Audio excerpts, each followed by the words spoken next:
Hello guys, welcome back to my YouTube channel Kannan സോഡിലേക്ക് എല്ലാവർക്കും സ്വാഗതം. എല്ലാവർക്കും ഒരു വെരി ഗുഡ് മോർണിംഗ്. അപ്പോൾ ഇന്ന് ശനിയാഴ്ചയാണ്. അപ്പോൾ നമ്മൾ ബ്രഹ്മമുഹൂർത്തത്തിൽ എണീറ്റ് വിളക്ക് വെക്കാൻ പോവുകയാണ് കേട്ടോ. അപ്പോൾ ഇന്നത്തെ സാറ്റർഡേ എന്ന് പറഞ്ഞു കഴിഞ്ഞാൽ നമുക്ക് തിരുപ്പതി ഭഗവാൻ, അതായത് വെങ്കടേശ്വരപതി ഭഗവാൻ നമുക്ക് മാവിളക്ക് ഇടേണ്ട ദിവസമാണ്. അപ്പോൾ കഴിഞ്ഞ 3 ആഴ്ചയായിട്ട് ഞാൻ കണ്ടിന്യൂസ് ആയിട്ട് ചെയ്തു വരുന്ന ഒന്നാണ് കേട്ടോ. അപ്പോൾ ഒരു പ്രാവശ്യം എൻ്റെ പീരീഡ്സ് ഡേറ്റ് എന്തോ ആയിട്ട് ഒരു വീക്കെൻഡ് പോയി, എനിക്ക് ചെയ്യാൻ പറ്റിയില്ല. പക്ഷേ ഇപ്പോൾ 3ാമത്തെ ആഴ്ചയാണ് കേട്ടോ ഞാൻ മാവിളക്ക് ഇടുന്നത്. അപ്പോൾ വളരെ സന്തോഷമുണ്ട് അത് ചെയ്യാൻ പറ്റുന്നതിൽ. അപ്പോൾ ഭഗവാൻ ഇത് വിളക്കൊക്കെ വെച്ചു, അതേപോലെ തന്നെ തുളസിക്കറിക്കും അതേപോലെ ഉമ്മറപ്പടിയിലും വെച്ചു കേട്ടോ.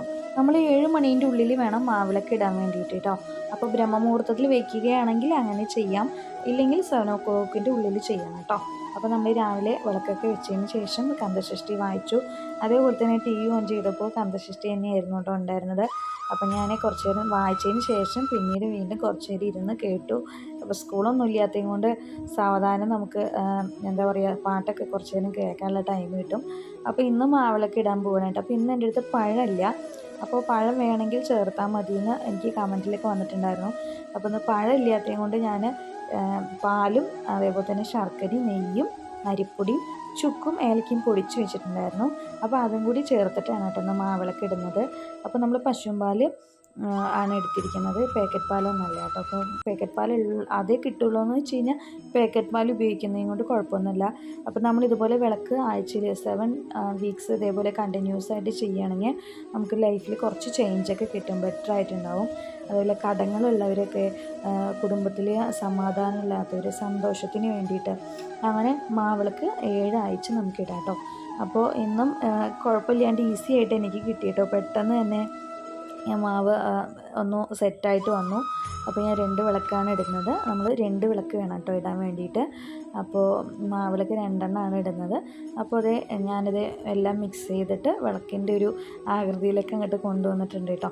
അപ്പോൾ ഇനി നമുക്കിതിന് ഹോളിട്ടിട്ട് നമുക്ക് നെയ്യ് ഒഴിക്കാവുന്ന രീതിയിൽ ആക്കിയെടുക്കണം കേട്ടോ. അപ്പോൾ നമ്മൾ നെയ്ദീപം തന്നെ കത്തിക്കാൻ ശ്രമിക്കുക. മാവിളക്ക് ഇടുമ്പോൾ ആവുന്നത് നെയ്ദീപം തന്നെ ഇടാൻ ശ്രമിക്കുക കേട്ടോ.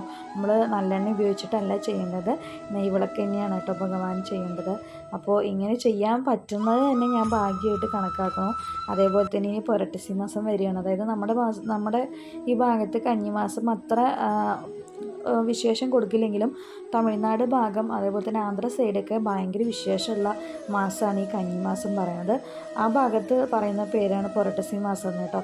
അവർ നോൺ വെജ് ഒന്നും കഴിക്കില്ല. നമ്മളെങ്ങനെയാണ് ഒരു രാമായണ മാസം ഉണ്ടാവുക അതേപോലെ ആയിരിക്കും കേട്ടോ അവർ ഈ കന്നിമാസം കടപിടിക്കുന്നത്. കറക്റ്റ് 30 ദിവസം കടപിടിക്കും, ഇറച്ചി മീനൊന്നും കഴിക്കാണ്ട് നല്ല ഭക്തിയായിട്ട് കേട്ടോ. അപ്പോൾ തിരുപ്പതിയിലൊക്കെ ഭയങ്കര വിശേഷമുള്ള മാസമാണത്. അതേപോലെ തന്നെ നവരാത്രി വരുന്ന മാസമാണ്. അങ്ങനെ ഒരുപാട് വിശേഷമുള്ള മാസങ്ങളൊക്കെയാണ് കേട്ടോ. അപ്പം ഞാനിത് മാവിളക്ക് ഇട്ടിട്ട് ഉണ്ട്. അപ്പം ദൈവത്തിന് പ്രാർത്ഥിച്ചിട്ടത് ആരതി ഒഴിയാണ് കേട്ടോ. അപ്പോൾ നമുക്ക് എന്ത് കഷ്ടങ്ങളുണ്ടെങ്കിലും, എന്ത് കടങ്ങളുണ്ടെങ്കിലും, എന്ത് ദുരിതങ്ങളുണ്ടെങ്കിലും മാറാൻ വേണ്ടിയിട്ട് നമ്മൾ മാവിളക്ക് ഇടുന്നത് നല്ലതാണ്. കുടുംബത്തിൻ്റെ സന്തോഷത്തിന് വേണ്ടിയിട്ടും സമാധാനത്തിന് വേണ്ടിയിട്ടും നമ്മൾ ഭഗവാന് വേണ്ടിയിട്ട് മനസ്സിൽ വിചാരിച്ചിട്ട് നമ്മൾ പ്രാർത്ഥിക്കുക കേട്ടോ. അതേപോലെ തന്നെ നിങ്ങൾക്ക് തിരുപ്പതി ഭഗവാന്റെ ഏതെങ്കിലും ഒരു നാമം അറിയുകയാണെങ്കിൽ അത് ചെയ്യുക. ഇല്ലെങ്കിൽ നിങ്ങൾക്ക് അത്രയൊന്നും നാമങ്ങൾ അറിയില്ല എന്നുണ്ടെങ്കിൽ ബുക്കിൽ വായിക്കാം. ഇല്ലയെന്നുണ്ടെങ്കിൽ ഗോവിന്ദ ഗോവിന്ദ എന്നുള്ള 2 നാമം ഉണ്ടാവുമല്ലോ, അത് തന്നെ നമ്മൾ വിളിച്ചാൽ മതി. ഗോവിന്ദ ഗോവിന്ദ തിരുപ്പതി ഭഗവാനെ പറഞ്ഞിട്ട് അത് മാത്രം വിളിച്ചാലും നമുക്ക് ഭഗവാൻ വിളിക്കും കേട്ടോ. അപ്പോൾ അങ്ങനെ നമ്മൾ മാവിളക്ക് ഇട്ട് ഭഗവാനെയൊക്കെ പ്രാർത്ഥിച്ചു. ഉള്ള പൂക്കളൊക്കെ ഞാൻ അണിയിച്ചൊരുക്കിയിട്ടുണ്ട്. അപ്പോൾ ഭയങ്കര ഹാപ്പി ആയിട്ട് 3ാമത്തെ ആഴ്ച എനിക്ക് വെക്കാൻ പറ്റിയതിന്. അപ്പോൾ ഇതാണ് ഇന്നത്തെ പൂക്കൾ കേട്ടോ. അപ്പോൾ വിളക്കൊക്കെ വെച്ച് കഴിഞ്ഞു. പിന്നെ സൈഡിൽ ഞാൻ കോലപ്പൊടിയും കൊണ്ടൊക്കെ ഇങ്ങനെ ഡെക്കറേറ്റ് ചെയ്തു കേട്ടോ. അപ്പോൾ ഇനി ഉച്ചയാകുമ്പോൾ ചേച്ചീനെ വിളിക്കാൻ പോകണമായിരുന്നു. അപ്പോൾ ചേച്ചീനെ വിളിക്കാൻ പോകുമ്പോഴാണ് നാളെ ഓണമല്ലേ, തിരുവോണമല്ലേ. അപ്പോൾ ഇന്ന് ഉത്രാടാണ് കേട്ടോ. അപ്പോൾ പച്ചക്കറി മേടിക്കാമെന്ന് പറഞ്ഞിട്ട് വണ്ടി നിർത്തിയിരിക്കുകയാണ്. അപ്പോൾ ഞങ്ങൾ എന്നും മേടിക്കുന്ന ഈ കുട്ടിയുടെ അടുത്ത് തന്നെയാണ് കേട്ടോ അവൻ്റെ പേര് എനിക്ക് മറന്ന് പോകും കേട്ടോ. അപ്പോൾ പച്ചക്കറി മേടിക്കണം, അവന് ഓണത്തിന് ഞങ്ങളുടെ അടുത്ത് മേടിച്ചാൽ മതി എന്നൊക്കെ ഞങ്ങളടുത്ത് ഓൾറെഡി ആദ്യമേ പറഞ്ഞിരുന്നതാണ്. അപ്പോൾ പിന്നെ ഞങ്ങൾ പച്ചക്കറി മേടിച്ച് ചേച്ചീനെയും കൂട്ടിയിട്ട് പോകാമെന്ന് വിചാരിച്ചിട്ട് വന്നതാണ് കേട്ടോ. അപ്പോൾ വിഷ്ണു ഉണ്ടായിരുന്നു, ചെറിയച്ഛൻ്റെ മോനാണ്. അപ്പോൾ ഞങ്ങളെല്ലാവരും കൂടിയിട്ടാണ് കേട്ടോ പോകുന്നത്. അങ്ങനെ ചേച്ചിയുടെ വീട്ടിൽ പോയി ചേച്ചീനെ പിക്ക് ചെയ്തിട്ടുണ്ട്. അപ്പോൾ ആ വീഡിയോസൊന്നും ഞാൻ എടുത്തില്ല, കുറച്ച് ലോങ് ആയി പോകും വീഡിയോസ്. അപ്പോൾ ചേച്ചീനെയും കുട്ടികളെയും എല്ലാവരെയും കൂട്ടിയിട്ട് ഞങ്ങളത് വീണ്ടും വന്നുകൊണ്ടിരിക്കുകയാണ്. ഓണത്തിരക്ക് എന്ന് പറഞ്ഞാൽ നമ്മുടെ പാലക്കാട് ജംഗ്ഷനിൽ കണ്ടു കഴിഞ്ഞാൽ അത് ഇതുപോലെയാണ് കേട്ടോ, വണ്ടി നീങ്ങാനുള്ള സ്ഥലമില്ല. അതേപോലെ തന്നെ എല്ലാ തുണിക്കടകളിലും നല്ല തിരക്കാണ് കേട്ടോ. അപ്പോൾ ഭയങ്കര തിരക്കെന്ന് പറഞ്ഞാൽ ഭയങ്കര തിരക്കാണ്. അതേപോലെ സൈഡിൽ ഈ സൈഡിലൊക്കെ ഇങ്ങനെ തുണികൾ കൂവി കൂവി വിൽക്കുന്നുണ്ടായിരുന്നു കേട്ടോ. 2 ലേഡീസിൻ്റെ ടോപ്സൊക്കെ 100 രൂപ കേട്ടോ, ഒരെണ്ണത്തിന് 50 രൂപ. അപ്പോൾ ഭയങ്കര ബഹളവും തിരക്കും ഒക്കെ ആയിരുന്നു കേട്ടോ പാലക്കാട് മെയിനിൽ കേട്ടോ. അപ്പോൾ ഈ റോഡിലുള്ള പൂക്കളങ്ങളും എല്ലാം ഉണ്ട് കേട്ടോ. പൂവും ഡ്രസ്സും, കൂടുതൽ ഡ്രസ്സാണ് കേട്ടോ അവിടെ കൂടുതൽ കാണുന്നത്. പക്ഷേ ഞാൻ വണ്ടിയൊന്നും ഇവിടെ നിർത്താൻ പറ്റില്ലല്ലോ, പിന്നെ അത് നോക്കാനൊന്നും പോയില്ല. വൈകുന്നേരം ആകുമ്പോഴേക്കും വീട്ടിൽ പോകണം, വീട്ടിൽ വേറെ പണികളുണ്ട്. അപ്പോൾ ഈ ഡ്രസ്സുകളൊക്കെ ഓഫറുകളൊക്കെ നോക്കിക്കൊണ്ടിരുന്ന് കഴിഞ്ഞാൽ സമയം കിട്ടില്ല. അപ്പോൾ പിന്നെ ഞങ്ങൾ അങ്ങനെ വണ്ടി എടുത്തിട്ട് പോവുകയാണ് കേട്ടോ ചെയ്തത്. അപ്പോൾ നാളെ ഓണമല്ലേ, അപ്പോൾ നാളേക്ക് തലയ്ക്ക് വെക്കാൻ പോവുകയാണല്ലോ വിചാരിച്ചു. അപ്പോൾ ഈ ഉമ്മാൻ്റെ ഞങ്ങൾ എപ്പോഴും പോവാകുന്നതാണ് കേട്ടോ. 10 റുപ്യ എപ്പോഴും കൂട്ടി പറയും, നമ്മൾ കുറച്ച് ചോദിച്ചു കഴിഞ്ഞ് കഴിഞ്ഞാൽ പിന്നെ കുറച്ച് തരും കേട്ടോ. അപ്പോൾ ആ വടക്കന്തറയിലാണ് ആ ഉമ്മാൻ്റെ ഞങ്ങൾ പൂവ് എപ്പോഴും വാങ്ങുക. അങ്ങനെ എന്നത്തെയും പോലെ ഉമ്മൻ്റെ നിന്ന് പൂവും വാങ്ങിയിട്ട് ഞങ്ങളിത് പോവുകയാണ് കേട്ടോ. മുല്ലപ്പൂവിന് 70 രൂപയായിരുന്നു, 60 രൂപയ്ക്ക് തന്നു കേട്ടോ. അപ്പോൾ ഇതന്നെ വില കൂടുതലാണ്, ഓരോരോ ഭാഗങ്ങളിൽ ഇതിനേക്കാട്ടിലും വിലയുണ്ടെന്നും പറയുന്നൊക്കെ കേട്ടു കേട്ടോ. അപ്പോൾ അങ്ങനെ ചിപ്സും ശർക്കര വരട്ടിയൊക്കെ മേടിച്ചത് ഇവിടെ നിന്ന് ഇപ്പം തന്നെ പൊട്ടിച്ചൊക്കെ കഴിഞ്ഞു. വഴിയിൽ വരുമ്പോൾ ഇങ്ങനെ ഓരോരോ കടകളിൽ ചെണ്ട കൊട്ടലും മേളവും ഒക്കെ ആയിരുന്നു കേട്ടോ. ഇത് ഒലവക്കോട് ജംഗ്ഷനിൽ എത്തിയിട്ടുണ്ട്. അപ്പം നമ്മളെപ്പോഴും പച്ചക്കറി വാങ്ങുന്ന ആ കുട്ടിക്ക് വേണ്ടിയിട്ട് ഇന്ന് 2 ടീഷർട്ട് എടുത്തിട്ടുണ്ട് കേട്ടോ.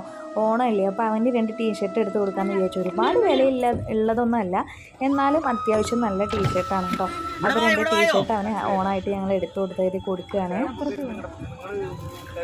Happy Onam, happy Onam. പിടി പിടി പിടി പിടി പിടി വിഷമിക്കും. ഹാപ്പി ഓണം കേട്ടോ. ശരി കേട്ടോ, കാണാം. അവനും ഒരുപാട് ഹാപ്പിയായി, ഞങ്ങൾക്ക് അവിടെ ഒരുപാട് ഹാപ്പി ആയിട്ടാണ് കൊടുത്തപ്പോൾ. അപ്പോൾ നമ്മളിപ്പോൾ ഒരു ചായ കുടിക്കാൻ വേണ്ടിയിട്ട് നിൽക്കുകയാണ്. എന്താ വെച്ചാൽ ഭയങ്കര തൊണ്ടവേദന, ഒന്നാമത്തെ കാര്യം സൗണ്ടൊക്കെ പോയി, പിന്നെ നല്ല തലവേദന. ഒരു ചായ കുടിക്കാൻ വേണ്ടി നമുക്ക് ഹൈവേയിൽ നിൽക്കണുണ്ടോ, നമ്മുടെ ഹൈവേയിൽ ചായ കുടിക്കാൻ പോകും.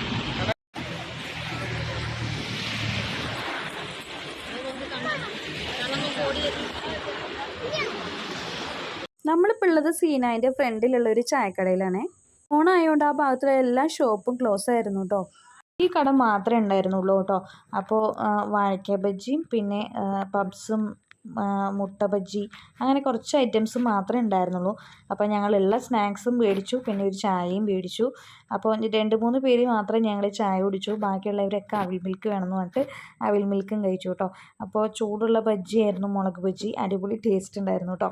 അപ്പോൾ തലവേദന ആയതുകൊണ്ട് തന്നെ വേഗം ചായ കുടിച്ച് കഴിഞ്ഞിട്ടുണ്ടായിരുന്നു. അപ്പോൾ കണ്ണൻകുട്ടിയാണെങ്കിൽ വല്യമ്മേൻ്റെ എന്ത് സാധനം കണ്ടാലും മേടിക്കുന്ന ഒരാളാണ്. അതാ വല്യമ്മേൻ്റെ പഴംപൊരി അവൻ മേടിച്ചിട്ട് പോയിട്ടോ. എന്നെ ചീത്ത പറയണം എൻ്റെ ചേച്ചിക്കുട്ടി, എന്ത് വളർത്താടി നീ വളർത്തിയിരിക്കണമെന്നൊക്കെ പറഞ്ഞിട്ട് ഭയങ്കര ചീത്തയായിരുന്നു. അവനത് ആ പഴംപൊരി, അവൻ എന്താണെന്നറിയില്ല, വല്യമ്മനെ കണ്ടു കഴിഞ്ഞാൽ അവൾ എന്താണോ കഴിക്കുന്നത് അത് മൊത്തം മേടിച്ച് കൊണ്ടുവന്നിട്ട് അവിടെ വെക്കിട്ടോ. അത് വെറുതെ തമാശയ്ക്ക് ചെയ്യുന്നതാണേ. അപ്പോൾ അങ്ങനെ കണ്ണൻകുട്ടിക്ക് പാലും വെള്ളമാണ് മേടിച്ചത്. അപ്പോൾ പാലും വെള്ളവും ബിസ്ക്കറ്റും ഒക്കെ കഴിച്ചു. അങ്ങനെ ഞങ്ങൾ അവിടെ നിന്ന് ഹാപ്പി ആയിട്ട് ഇറങ്ങിയാണ് കേട്ടോ ചെയ്തത്. അപ്പോൾ ഇന്നത്തെ വീഡിയോ ഇത്രയേ ഉള്ളൂ. അപ്പോൾ വീഡിയോ ഇഷ്ടമായാൽ ലൈക്ക് ചെയ്യുക, ഷെയർ ചെയ്യുക, കമൻറ്റ് ചെയ്യുക, സബ്സ്ക്രൈബ് ചെയ്തതാണെങ്കിൽ സബ്സ്ക്രൈബ് ചെയ്ത് സപ്പോർട്ട് ചെയ്യാൻ മറക്കരുത്. നെക്സ്റ്റ് ഒരു പുതിയ വീഡിയോ ഇട്ട് വരുന്നത്. ടാറ്റാ, ബൈ.